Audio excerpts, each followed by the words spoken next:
স্বাগত জানাচ্ছি আজকের খবর সংযোগের বিহাইন্ড দ্য সিনস সেগমেন্টে। আজ আমরা আপনাদের নিয়ে যাব সুদূর চীনের গুপ্ত বৈঠক থেকে বরফ ঢাকা মস্কোর ক্ষমতার করিডরে আর তেহরানের অন্ধকার সামরিক কেন্দ্রে পর্যন্ত।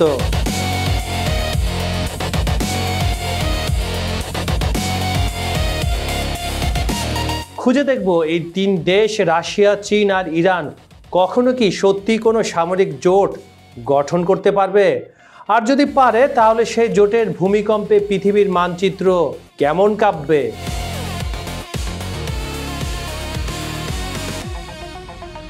আপনি পৃথিবীর কোন প্রান্ত থেকে অনুষ্ঠান দেখছেন কমেন্টে জানাতে ভুলবেন না।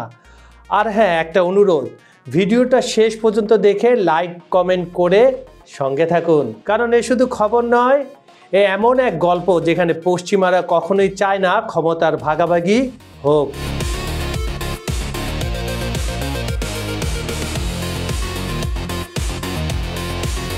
মস্কোর আকাশে তখন টুপটাপ তুষার পড়ছে, কিন্তু ক্রেমলিনের ভেতরে বাতাস অদ্ভুত গরম। অফ দ্য রেকর্ড একটা বৈঠক হচ্ছে, গুপ্ত নথি, স্যাটেলাইট ম্যাপ সব মিলিয়ে যেন যুদ্ধের একটা দামামা বা পূর্বাভাস, সেই আবহাওয়াটা বিরাজ করছে সেখানে। এদিকে 1000 কিলোমিটার দূরে বেইজিং এর এক অন্ধকার কক্ষে রাতভর জ্বলে উঠেছিল আলো, যেখানে চীনা কৌশলীবিদরা হিসাব করছিলেন যদি আমেরিকার সঙ্গে সরাসরি সংঘাত বাঁধে কাদের পাশে দাঁড়ানো নিরাপদ।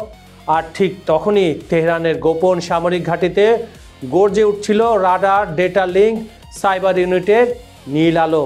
মনে হচ্ছিল কেউ যেন অদৃশ্যভাবে তিন রাজধানীকে একটি সুতোয় বেঁধে দিচ্ছে।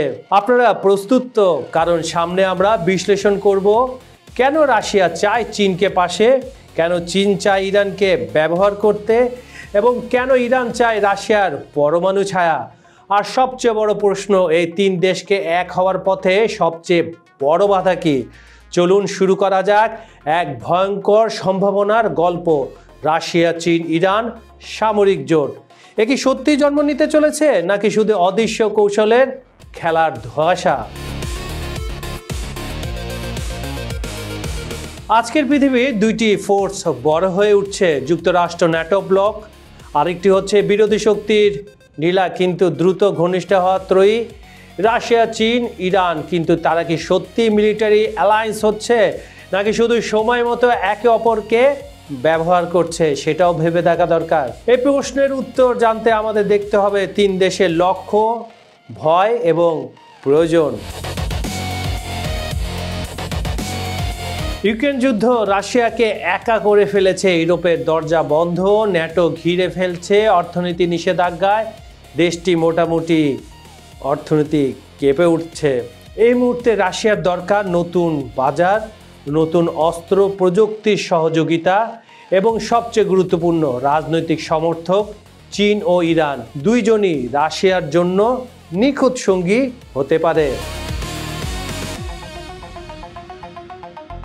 এদিকে চীন কি ভাবছে? চীন প্রকাশ্যে জোট গঠনে বিশ্বাসী না, তারা ন্যাটোর মতো প্রকাশ্যে সামরিক অ্যালায়েন্সও চায় না, কিন্তু তারা চায় রাশিয়ার সামরিক অভিজ্ঞতা, ইরানের ড্রোন প্রযুক্তি, এনার্জি রুট নিয়ন্ত্রণ এবং সর্বোপরি যুক্তরাষ্ট্রকে তিন দিক থেকে চাপ সৃষ্টিকারী এক স্ট্র্যাটেজিক ব্যাকআপ।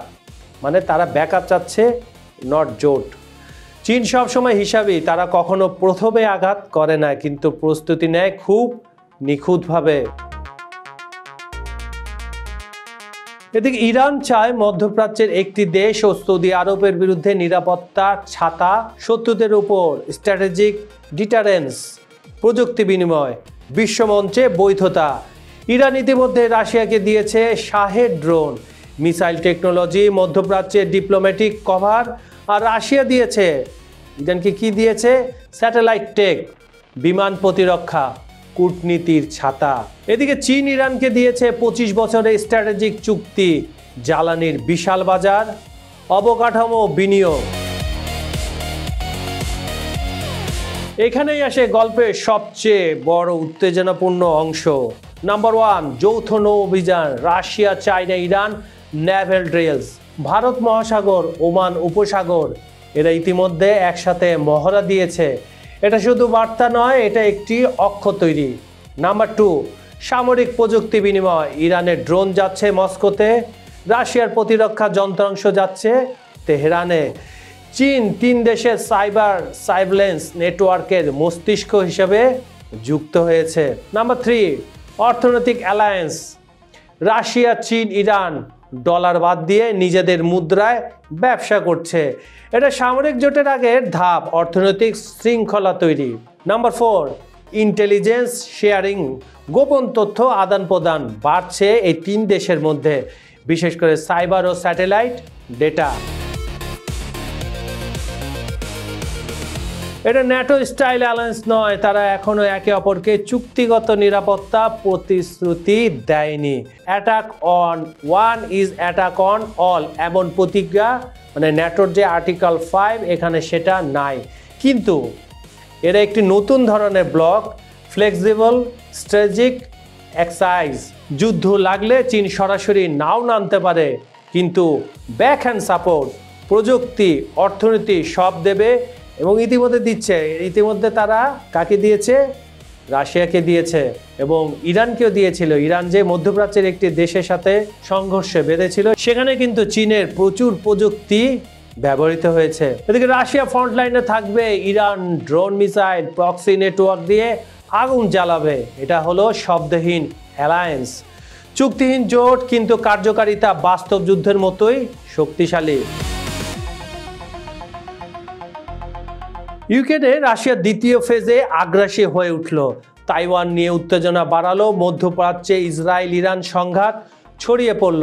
এই 3 ফ্রন্টে যদি সংকট একসাথে জ্বলে ওঠে, তাহলে যুক্তরাষ্ট্র ও ন্যাটোর জন্য সেটা হবে দ্বিতীয় বিশ্বযুদ্ধের পর সবচেয়ে বড় চ্যালেঞ্জ। বিশ্ব তখন ভাগ হয়ে যাবে 2 ভাগে, western block and Eurasian excise, এবং পৃথিবী ঢুকে যাবে এক নতুন ঠান্ডা যুদ্ধে, যেখানে যুদ্ধ হবে ড্রোনে, সাইবারে, অর্থনীতিতে, মহাকাশে এবং তথ্য প্রযুক্তিতে। একসময় পৃথিবীর মানচিত্রে ছিল 2টি মেরু, এক পাশে ওয়াশিংটন, আলো ঝলমলে শক্তির সাম্রাজ্য, অন্য পাশে মস্কো, বরফ ঢাকা অদম্য এক মহাশক্তি। এই 2 নামে থেমে থাকতো বিশ্বের নিয়ন্ত্রণের গল্প। কিন্তু সময় কখনো এক থাকে না। ধীরে ধীরে মানচিত্রের চেহারা পাল্টাতে শুরু করলো। ইউরেশিয়ার বিশাল বুক জুড়ে জেগে উঠেছে নতুন এক অক্ষ, রাশিয়া, চীন এবং ইরান। তারা কি সত্যি এক সামরিক জোট, নাকি অন্ধকার গলিতে হেঁটে যাওয়া 3 পথিক, যাদের প্রয়োজন একই, লক্ষ্য এক, শত্রুও এক? বিশ্ব রাজনৈতিক ঘড়ি উত্তর খুঁজছে, কিন্তু একটা সত্য আজই পরিষ্কার, পৃথিবী আর আগের মতো নেই। শক্তির পালা আবার বদলাতে চলেছে, নিঃশব্দে, ধীরে, কিন্তু ভয়ঙ্করভাবে নিশ্চিত হয়ে। খবর সংযোগের বিহাইন্ড দ্য সিনের ভিডিওটি যদি আপনাদের ভালো লেগে থাকে, লাইক, কমেন্ট, শেয়ারটা কিন্তু দিতে ভুলবেন না। আরেকটি কথা, আমাদের ভিডিওগুলি পুরোপুরি দেখে তারপরে লাইক, কমেন্ট করেন। আমাদের সঙ্গে থাকুন, খবর সংযোগের সঙ্গে থাকুন, সাবস্ক্রাইব করে রাখুন, আমাদের পথ চলার সাথে হন। আর হ্যাঁ, আপনি কোন দেশ, বিভাগ, জেলা, উপজেলা, গ্রাম, এমনকি কোন এলাকা থেকে দেখছেন সেটাও জানিয়ে দিন। আপনাদের সেই একটা মন্তব্যই আমাদের টিমের জন্য নতুন শক্তি।